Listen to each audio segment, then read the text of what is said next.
plus c'est du blabla pour passer un peu le contexte. Mais, Bien blabla. hein? Quoi? Très bien blabla. Oui, je sais. Donc l'idée, c'est de parler de Vostok, un projet que j'ai lancé il y a quand même pas mal de temps. Alors, bien sûr, il y a très longtemps, c'était à l'état de pseudo-projet, effectivement, avec 300 lignes de code. Et maintenant, bah, effectivement, tu as plus dans les 3000.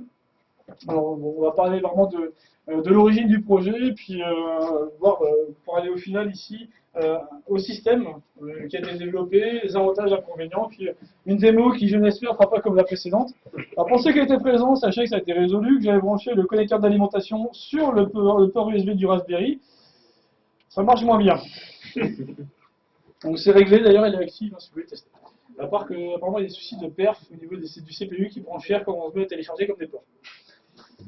Bizarre, oui, sur un Raspberry Pi. Ça fait 20 minutes jusqu'à 20%. Du film? Ouais. Ah oui, bah attends. Ça passe sur du Wi-Fi qui passe par un Raspberry qui n'est pas cadencé très rapidement, puis une USB, tu vois, ça fait des facteurs qui On est dans 1h30, quoi. Voilà. Bon, donc Vostok, c'est un outil qui permet de faire du partage de fichiers de manière pseudo-sécurisée. On va expliquer un petit peu le pseudo-sécurisé par la suite. La problématique de cet outil, c'était un outil que j'ai commencé à développer suite à la fermeture de Feu Mega Upload. Donc il y avait eu la décence de se faire griller par les autorités américaines.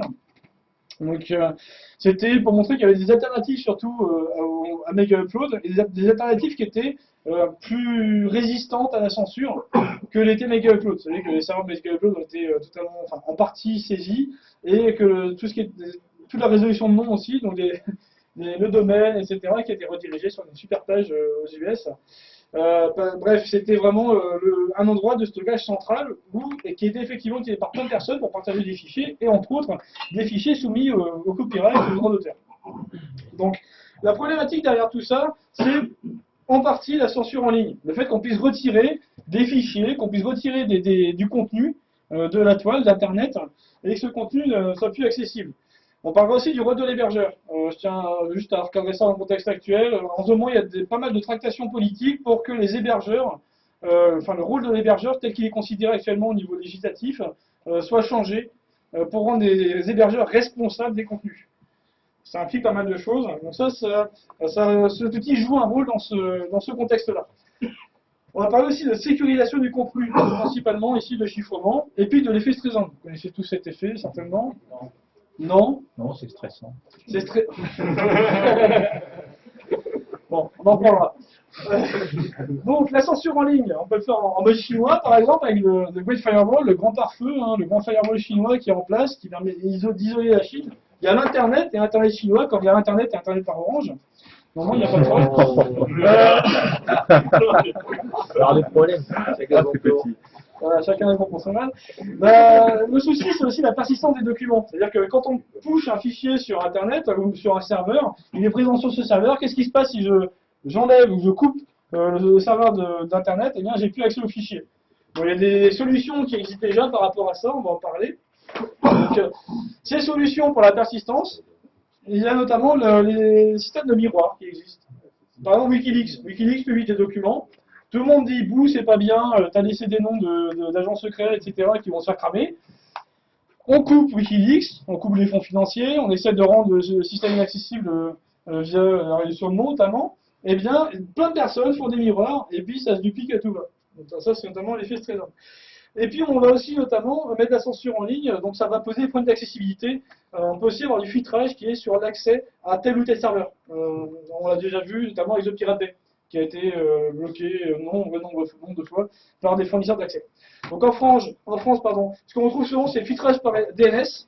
Donc c'est-à-dire qu'on s'arrange pour que le nom, par exemple, tel que, je sais pas moi, barrièrepoker.fr, bah, ça tombe plus sur ça répond plus, et donc on ne puisse pas récupérer l'adresse IP qui correspond. On l'envoie sur les impôts. Ouais, on peut l'envoyer sur les impôts. Jouer sur les impôts, c'est un moyen, on va dire. Ça gagne à tous les coups. Voilà, ça gagne à tous les coups. Donc, en gros, tous les sites qui sont interdits ne répondent plus au niveau DNS. Donc, quand vous tapez le nom du site interdit, vous ne récupérez pas l'adresse IP, donc impossible de se connecter sur le serveur qui va bien. Alors, forcément, si vous avez l'adresse IP du serveur, ça marche. Et encore mieux, si vous utilisez des DNS qui ne sont pas en France ou qui ne sont pas soumis à la législation française, et donc à ce filtrage, eh bien, ça fonctionne très bien. Après, ça dépend comment c'est implémenté. Hein, si on est sur Internet par Orange, ça peut être différent. Le retrait de documents, qui peut être aussi réalisé en France, suite donc aux différents outils législatifs qui ont été mis en place. Donc les hébergeurs ont notamment une obligation par rapport à ça. Si on reprend d'ailleurs les obligations de l'hébergeur, donc l'hébergeur déjà, il faut savoir qu'il est considéré comme non responsable des contenus hébergés, mais il y a un mais, il a obligation de retirer avec promptitude ou promptement les contenus du moment qu'on lui signale. Donc si on veut dire, hey, toi, ton serveur, tu as un contenu qui est sujet au droit d'auteur, qui ne devrait pas être là, il est notifié et il doit supprimer le contenu en temps et en heure. Ce qui amène certains à surveiller le contenu des disques. Je me rappelle notamment de Tux Family qui faisait ça il y a quelques années. J'envoie des mails, hey, t'as des fichiers bizarres, là on a regardé, c'est pas normal, c'est rien que tu les supprimes. Donc ça, bon, c'est pas obligatoire, c'est quasiment pas fait en France par les hébergeurs. On peut héberger à peu près tout type de contenu, sauf peut-être des contenus à caractère pédopornographique qui, eux, ont un traitement de faveur en termes de législatifs aussi judiciaires. Les possibles dérives. Certains politiques proposent de revoir le statut d'hébergeur, c'est-à-dire d'oublier le statut juste d'hébergeur de fichiers, c'est-à-dire je fournis un service à des utilisateurs pour qu'ils puissent mettre des fichiers sur des serveurs et que je les mette à disposition de tous. Mais mon but en tant qu'hébergeur, c'est pas d'aller voir ou vérifier que les contenus sont bien conformes aux droits ou que ces personnes ont bien le droit de partager ces contenus. Quand vous partagez un fichier AVI, par exemple, qui correspond à un film hollywoodien qui est sorti, vous êtes dans l'illégalité, parce que vous mettez à disposition des autres un contenu qui est soumis au droit de copyright, ou même au droit d'auteur. Après, il n'y a pas de... C'est un petit peu différent. Pour ce qui est de la mise à disposition, c'est illégal. D'ailleurs, si on note un petit peu dans le droit français, la particularité que la mise à disposition est illégale, mais le téléchargement de contenu qui est mis à disposition illégalement n'est pas illégal. Sachez-le. Ah, bah ouais. Sachez-le.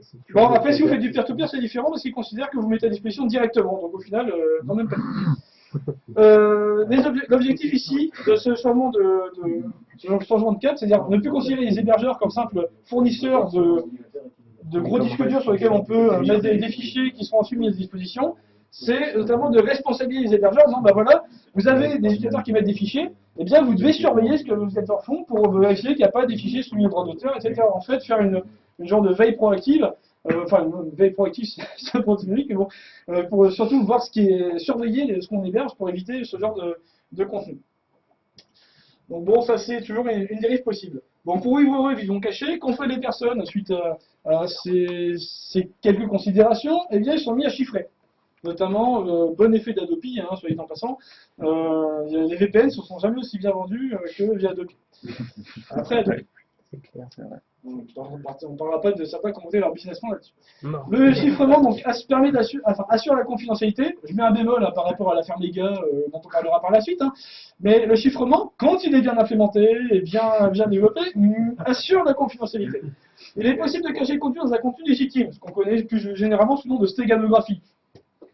Donc en fait, stéganographie, ça signifie littéralement écrire caché. On fait passer un message dans un contenu qui paraît totalement anodin. Alors que la cryptographie, c'est écrire secret, c'est-à-dire écrire de manière à ce que ça ne soit pas compréhensible. Il y a une petite nuance ici dans le fonctionnement. Et puis, chose importante, l'imputabilité, ou à contrario, la non-imputabilité. L'imputabilité, c'est le fait qu'on puisse attribuer une action à quelqu'un, ou même l'appartenance d'un fichier à quelqu'un. On peut dire, par exemple, c'est telle personne qui a envoyé un mail à telle heure. La non-imputabilité, c'est l'impossibilité de répondre à cette question. Qui a envoyé ce mail-là? On ne sait pas. L'imputabilité, la non-imputabilité, en l'occurrence, va rendre impossible la vérification de l'origine d'une publication. Qui, quoi, quand.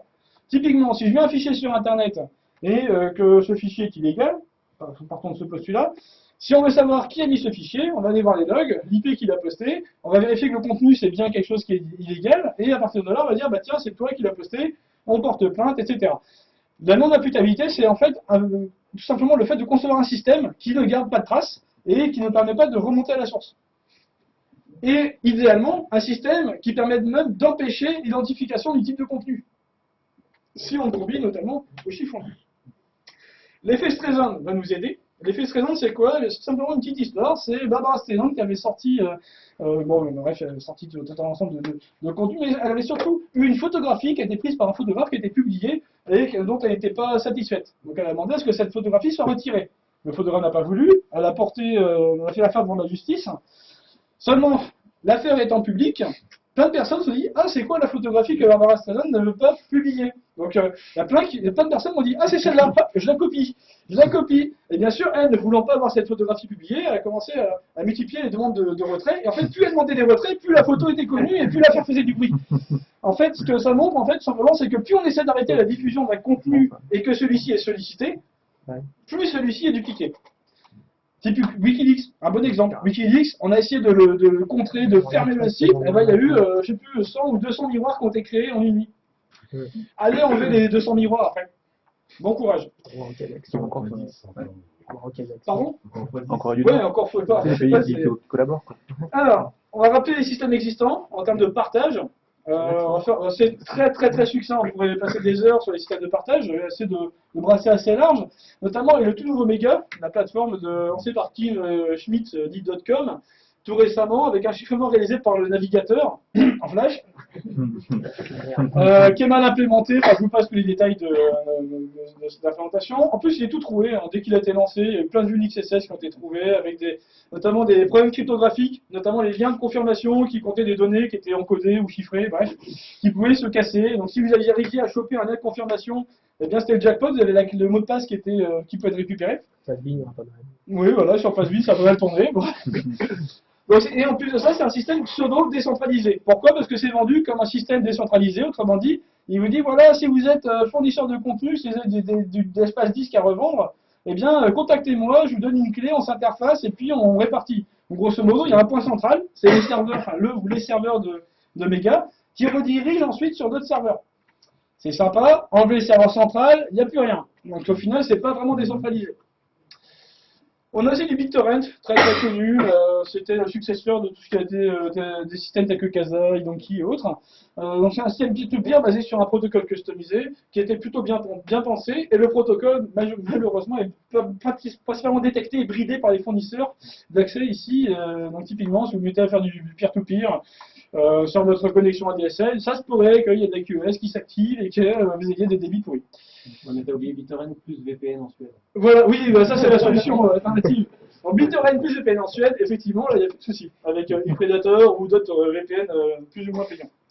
Les sites miroirs, qui sont aussi une alternative, le fait de dupliquer avec la Streisand. Hein.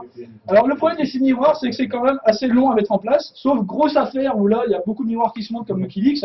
Dans l'ensemble, les miroirs, ça reste quand même difficile à mettre en place, qu'il faut être webmaster, posséder des serveurs, et puis surtout, il n'y a pas de possibilité de publier librement dessus. C'est le webmaster qui va décider de faire un miroir d'un site ou d'un document. C'est pas la personne qui publie le document qui va provoquer cet effet miroir.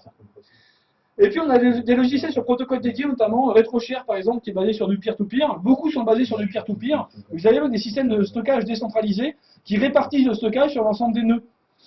Typiquement, Freenet, pour ceux qui connaissent, est basé sur ce principe-là. Chaque utilisateur met à disposition une portion du disque qui est totalement chiffrée, enfin des éléments stockés dessus sont chiffrés, et c'est réparti sur le réseau. Bon, malheureusement, c'est quand même assez lent.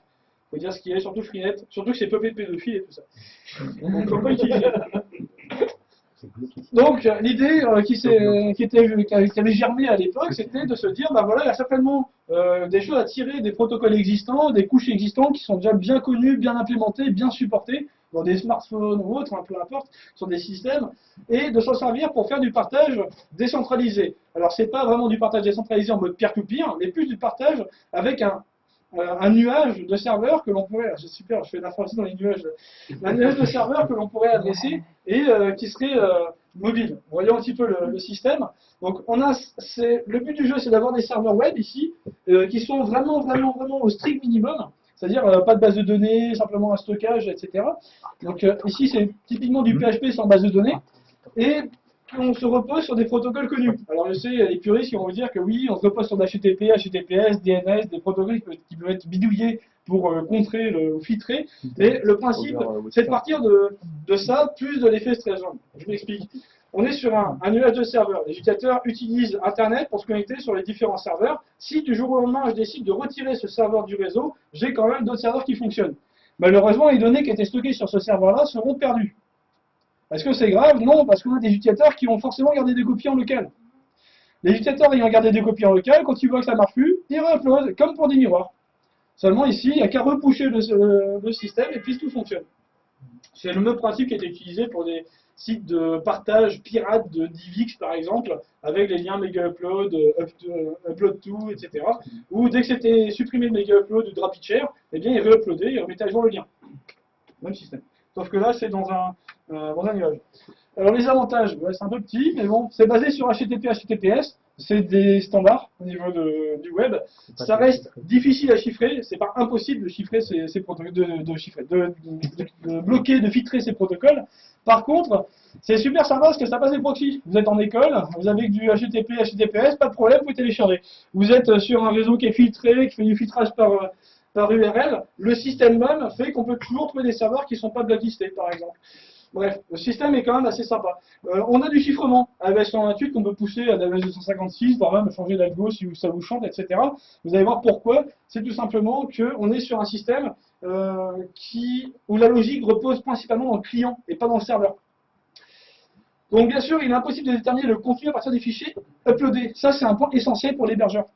Si l'hébergeur ne veut pas lire le contenu des fichiers, il ne pourra pas savoir à quoi ça correspond, et même des ayants droit ne pourront pas juste télécharger les différents fichiers et voir à quoi ça correspond. En plus de ça, il n'y a pas d'énumération possible. On ne peut pas lister l'ensemble des fichiers. Et même s'il y a un problème de configuration, on ne peut rien en tirer. La logique est côté client, pas côté serveur. Les serveurs, en fait, c'est juste des espaces de stockage, exactement le principe de fonctionnement qu'un disque dur. On a des secteurs sur lesquels on peut venir mettre des données et on récupère une référence sur ce secteur. Et à partir de là, quand on dit un fichier est stocké sur le disque dur, en fait, il est stocké sur tel serveur avec tel secteur, tel serveur avec tel secteur, tel serveur avec tel secteur. En fait, c'est réparti sur l'ensemble des serveurs, sur un sous-ensemble. Et on récupère juste des références, on concatène tout ça, on envoie ça dans le système, et on récupère une seule référence qui permet de retrouver l'intégralité du système. Et en fait, on se retrouve à mettre en place un système de file system en réseau, avec juste des nœuds de stockage.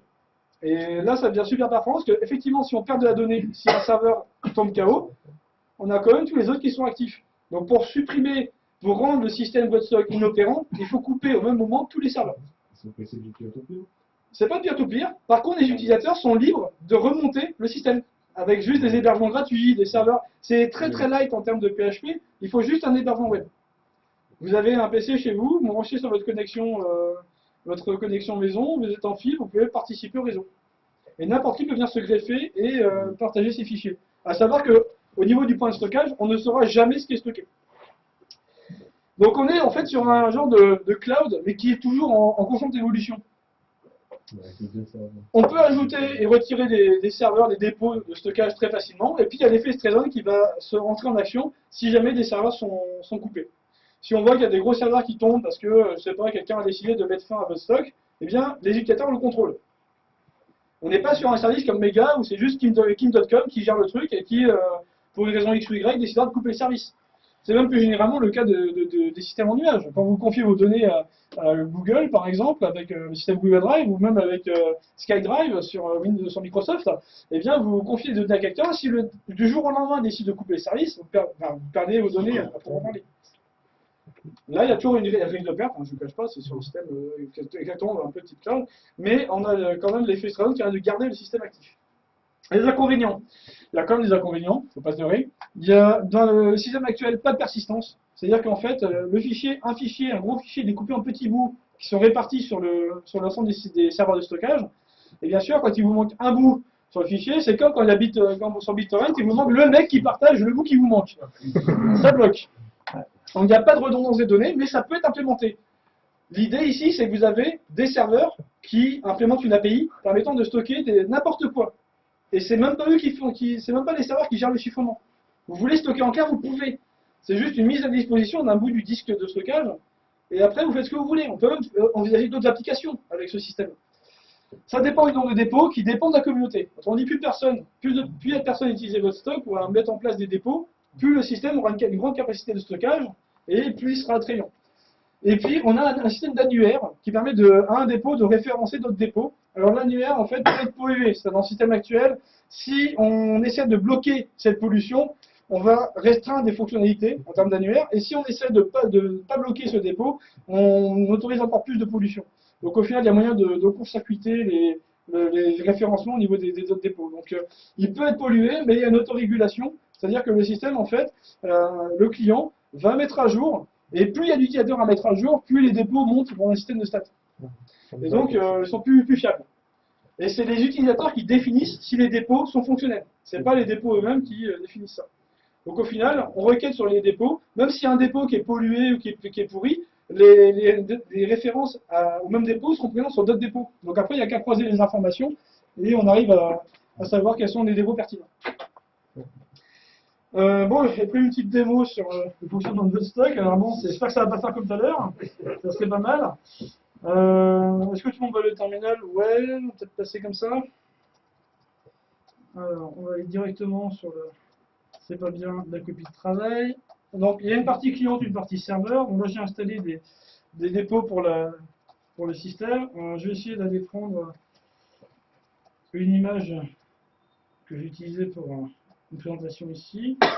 Tant qu'à faire, on va faire un peu d'ironie. On va prendre l'image qui remonte le système qui met Murphy avec des lettres et qui, malheureusement, tombe. Et je vais essayer de l'envoyer dans le réseau actuel. Donc, hop, voilà, c'est envoyé, je récupère une URL. Une URL que je peux partager avec des personnes. Cette URL est reconnue comme URL normale. Elle contient en fait deux éléments. Une référence vers le premier élément qui permet de récupérer toute la hiérarchie de blocs que l'on va télécharger par exemple reconstituer le fichier, et une clé de chiffrement. Autrement dit, tant que vous ne connaissez pas le lien, vous n'êtes pas en mesure de récupérer le fichier. Si on connaît ce lien-là, Donc c'est un chiffrement par bloc. c'est un chiffrement par bloc en mode CBC avec 128. T'as été copié en fait par méga au final. T'as été copié. Oui, ça se pourrait que j'ai un peu été copié par méga, mais bon, façon. Donc il faut avoir ce fichier pour décoder il faut avoir uploadé tous les morceaux, tous Ouais, les blocs. c'est ça. En fait, d'abord, le fichier est découpé, chiffré à la volée, envoyé sur le serveur. Une fois que c'est envoyé côté serveur, donc tous les blocs sont stockés. Et on récupère les références, on recrée un fichier de métadonnées qui dit voilà, pour trouver tel fichier, il faut aller récupérer tel bloc, tel bloc, tel bloc. S'il est trop grand par rapport à une taille de bloc, il est aussi envoyé en plusieurs bouts, et c'est quelque chose qui est récursif. Donc au final, c'est un système d'inode, si vous préférez, ça revient à peu près à ça, pour faire des annuaires de bouts de fichiers. Et bien sûr, il manque un bout, ton fichier, t'arriveras pas à récupérer. Ouais, voilà, où tu as une image, il manque un bout, tu aurais une fille où il manque juste les parties intéressantes, tu vois, ce genre de choses. Mais bon, sans plus. Donc, si je veux télécharger ce fichier, donc à savoir que pour l'instant, il y a des restes de tests, forcément. Bon là, par exemple, j'ai pas le fichier, dans mon dossier. Maintenant, je vais récupérer avec le lien que je viens d'obtenir. Voilà, donc je recolle le lien. Voilà. Et là, je télécharge Murphy.jpg. Et si j'essaie d'ouvrir mon Murphy.jpg. C'est bon. Oui, ouais, ça va, on ne peut plus utiliser des logiciels libres. Voilà, on récupère le fichier qui va bien. Alors, ce qu'il faut bien voir ici, c'est qu'il y a eu un découpage de fichiers, chiffrement, envoi sur les serveurs, et on peut gérer les dépôts de manière assez simple. Enfin, assez simple, oui. On va dire que ça reste relativement simple. Par exemple, ici, si je fais une liste, eh bien, j'ai un ensemble de dépôts qui apparaît avec la capacité de stockage. Je vais une commande pour calculer la taille globale de stockage disponible. Donc, il requête sur l'ensemble des dépôts que j'ai. Et ici, vous voyez que j'ai 108 gigs. Ouais, non, c'est le bug. C'est le bug, oui. Ouais, ça fait 104 gigas. Il y a quand même 104 gigas. Et il y en a 603 megs utilisés. Alors, ce qu'il faut savoir ici, c'est que c'est une file de stockage. C'est-à-dire qu'au bout d'un moment, quand les serveurs ont utilisé tout leur quota d'espace, eh bien, c'est les contenus les plus récents qui vont rester. Tous les contenus les plus anciens vont être supprimés. Donc, au final, vous avez une durée de vie pour un bout de fichier que vous mettez sur un serveur. À partir du moment où vous partagez déjà 4 ou 16, 20 gigas, 50 gigas, la durée de vie, quand vous voulez passer un fichier à un pote en 10 minutes, c'est bon, vous êtes tranquille, vous pouvez être sûr que ça fonctionne. En plus, plus un fichier est demandé, plus il remonte dans les statistiques. À chaque fois que les bouts sont téléchargés, donc si vous avez un fichier qui fait polémique, entre guillemets, il va être persistant sur le réseau. C'est le fichier le plus demandé qui va rester. C'est le fichier le plus demandé qui va rester. Et les fichiers les moins demandés qui vont partir. C'est-à-dire qu'il n'y a pas de persistance à proprement parler. Si je mets un fichier aujourd'hui, dans 2 semaines, c'est pas dit qu'il y soit encore. C'est le même principe que dans Finet, en fait. Exactement. De ce côté-là. Ouais, c'est le même principe que dans Finet de ce côté-là. En plus de ça, ça se base sur la HTTP. Et surtout, ce qui est important, c'est que n'importe qui peut venir s'ajouter. Il y a juste besoin de connaître un dépôt. On peut ajouter juste un dépôt et récupérer les autres dépôts. Un exemple ici, je vais supprimer les dépôts. Alors, cette fois-ci, alors savoir que les dépôts sont stockés dans mon dossier, dans un fichier qui est sérialisé sur dans un fichier de profil. Donc maintenant, par exemple, dans votre stock, si je liste, eh bien, j'ai plus de dépôt, 0 serveur enregistré, eh bien, je peux en ajouter un. Alors, sachez que sur mon site, il y a un petit dépôt, mais il est vraiment minime.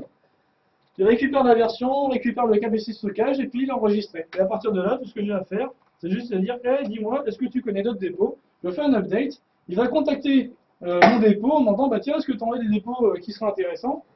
Et là, il va récupérer, hop, 4 nouveaux serveurs récupérés, il enregistre des serveurs. Donc, ouais, c'est normal, parce qu'en fait, il vérifie, il fait un upload sur chaque serveur pour vérifier qu'il fonctionne bien. Pour être sûr que ça passe au quand même. La routine d'update est toujours un peu longue. Quand tu veux directement listing pour vérifier que ce soit pas de piratage de l'autre côté. Et une fois qu'il est uploadé, il propage. C'est-à-dire que les serveurs qui fonctionnent, ils sont annoncés aux autres serveurs. Pour toujours améliorer les statistiques au niveau du réseau. C'est l'autorégulation dont je vous parlais. Donc à partir de là, eh bien, si je liste, petite erreur de frappe, pardon, si je liste mes dépôts, je suis parti juste de celui-là, j'ai récupéré tous ces dépôts. Le problème de HTTP, HTTP, HTTPS, oui, c'est parce que je l'ai ajouté 2 fois, il me semble, sur celui-là. Parce qu'il est référencé, en fait, durant les tests qu'on a fait, on a annoncé les deux. Donc les deux dépôts. Et c'est le même problème, justement, pour Warren, qui me disait que ici, www.wlevin.org, eh bien, on retrouve ici wlevin.org. Est-ce que ça pourrait pas être intéressant que chaque dépôt annonce un identifiant unique? Ça pourrait être intéressant, mais ça fait partie des trucs qu'on peut implémenter par la suite. À savoir que le système est encore en cours de développement. Il n'y a aucun souci, je suis absolument ouvert aux propositions. Pour information, donc c'est hosté sur GitHub. Donc ceux qui veulent participer au projet et qui connaissent GitHub, le fonctionnement de Git et autres, vous pouvez très bien faire des modifications, des demandes d'amélioration. Et tout ça, ça sera géré de manière collaborative avec des fonctionnalités. D'ailleurs, en parlant de GitHub, T'as pas partagé pour la ma clé? question sur le code. Oui. Pourquoi on est passé de 300 à 3000 lignes? Oui. Alors, au début, on est passé de 300 à 3000. Au début, quand j'ai commencé à développer le projet, j'ai fait du système synchrone. C'est-à-dire que quand j'envoyais mes bouts, je les envoyais un par un. Donc forcément, au niveau perf, quand tu faisais de la gosse, c'était pas terrible. Et en plus de ça, il suffit que t'en aies un qui rate, et puis t'arrivais pas au bout de ton upload, bon, c'était pas top. Donc forcément, là, j'ai dû switcher sur un autre système. Alors j'ai remonté la roue pour le coup. Je l'ai su par la suite, grâce à Caillou qui m'a gentiment fait comprendre que je faisais pas ça correctement. Mais c'est pas grave. Je lui ai dit que j'allais porter ça sur Twisted en l'occurrence, parce que c'est la vie et que c'est comme ça que ça doit être fait. En fait, j'ai réimplémenté une partie de Twisted. J'ai fait mon gestionnaire de tâches et mon gestionnaire d'upload, d'où les 3000 lignes. À mon avis, si on passe sur Twisted, ce qui devrait arriver, je pense, assez rapidement, il faudrait juste que je lance dans une grosse phase de refactoring du code, mais ça, c'est le truc, il faut être très motivé pour y aller, et en ce moment, c'est pas forcément le cas. Eh bien, à mon avis, on gagnera quand même en nombre de lignes. Tout ce qui est gestion de tâches, etc., c'est intégré directement à Twisted. Mais bon, voilà, ça explique pourquoi 3000 lignes. Et en fait, ça me permet aussi de revoir la conception et de faire en sorte que maintenant, Twisted va être plus facile à intégrer. A priori. J'ai pas encore fait l'intégration, je ne peux pas être totalement catégorique, mais à mon avis, on va quand même y gagner. De toute façon, la logique au niveau serveur, elle est. Alors, la Elle est logique. pratiquement figée. Là. Voilà, l'idée c'était surtout par des tests, peut-être pas complètement figé, mais l'idée c'est par des tests successifs d'arriver à stabiliser le code du serveur, et à terme, ce code ne bougera pas du tout au niveau du stockage, et c'est le client qui évoluera. Autrement dit, après, pour propager le serveur, ça va être très facile. Il faudra juste, au niveau de l'installation, pour donner un genre d'idée du déploiement, vous droppez juste quelques fichiers, vous lancez vous réglez les droits sur 2 dossiers, avec un quick chmod, en écriture notamment, pour pouvoir venir uploader les différents fichiers, et vous lancez un install.php qui crée un fichier de configuration, et c'est tout. Il n'y a pas de base de données, tout est géré sur les tailles de fichiers, et ça fonctionne sur la plupart des hébergements gratuits. Vous prenez du one-on-one, vous, pas bien, ça marche. Vous prenez un hébergement en page perso free gratuit, ça fonctionne. Vous prenez même un serveur que vous hostez chez vous, ça fonctionnera en installation avec une page PHP standard par exemple. L'idée c'était aussi de rendre l'ajout de dépôt, de stockage, très facile. Alors que s'il y avait une phase de configuration avec la base de données, ça aurait pris énormément de temps. Il faut en plus avoir des connaissances en base de données, enfin bon, c'est pas évident. Vous voyez, il y a déjà des personnes qui ont du mal à installer du WordPress. Alors pourtant c'est super bien guidé, voilà, vous comprenez ça. Donc voilà, donc s'il y en a qui veulent contribuer, participer, même tester, bêta-tester, installer des dépôts, vous êtes les bienvenus. Ça sert à éviter Murphy au début. Non, ça a bien bossé. Ça hein. envoie ça de pognon. Dans la précédente, c'est juste que j'ai démonté, remonté mal. Et forcément, ça marche rien. Sur GitHub, t'as mis tes clés SSH privées? En plus, Non. au cas où, on peut directement. C'est Bah non, magnifique, bien quoi. sûr que non, non. Je me rappelle, ça en Ruby. Avec GitHub en ce moment, ils aiment bien. Ouais. Pour faire pirater la tronche après, ça rend un client, c'est moins grave, mais quand même, quoi. Non, non, et puis Ruby, voilà, quoi. Non, Ça se voit, mais c'est tout. je dirais que Ruby, sur l'aspect code, c'est intéressant, quoique un petit peu bien, un peu déroutant, mais qu'au niveau performance, on repassera, quoi. C'est clair. Voilà, bref, c'est ce que j'ai dit sur Ruby, de toute façon, on n'est pas trollé sur les langages de programmation. Tant qu'il les utilise, j'aurais pu le faire en perle aussi, hein, le client.